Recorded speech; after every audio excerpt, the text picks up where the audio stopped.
Hello everyone and welcome to my channel. In this video I will compare the Tamron 17 to 70mm f2.8 zoom lens against the Sony 50mm f1.8 prime lens. The Sony 50mm f1.8 is specially made for portraits with very good quality, but the Tamron lens is also a very sharp lens. The advantage of the Tamron is that the lens is very variable. You can do almost everything with it, from landscape photography to portraits, and always with a very good result. I have a few prime lenses in my collection, and my intention was to replace some of them with the Tamron. That's the reason why I did this test. So let's find out if the Tamron can take portraits as good as the Sony lens.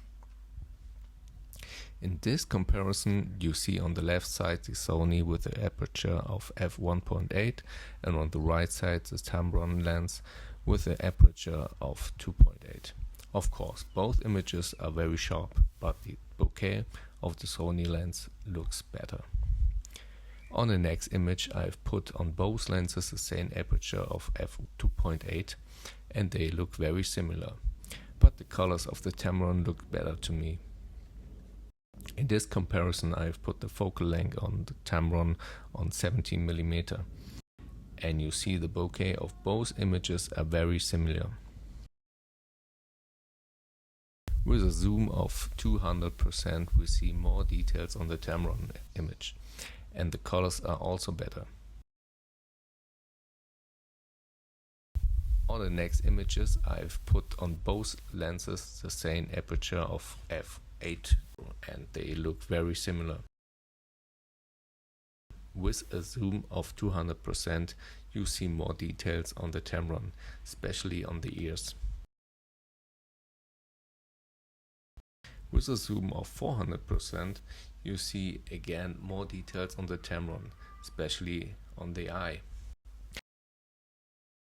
As you have seen, both lenses take very good and sharp images.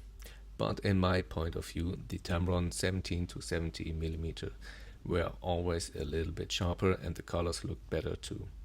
At the end of the day, I will send my Sony prime lens. Okay, you pay 4 times more for the Tamron than for the Sony, but you have a zoom lens that can keep up with a portrait prime lens, and it's also very variable to shoot other situations like landscape, street, and also astrophotography.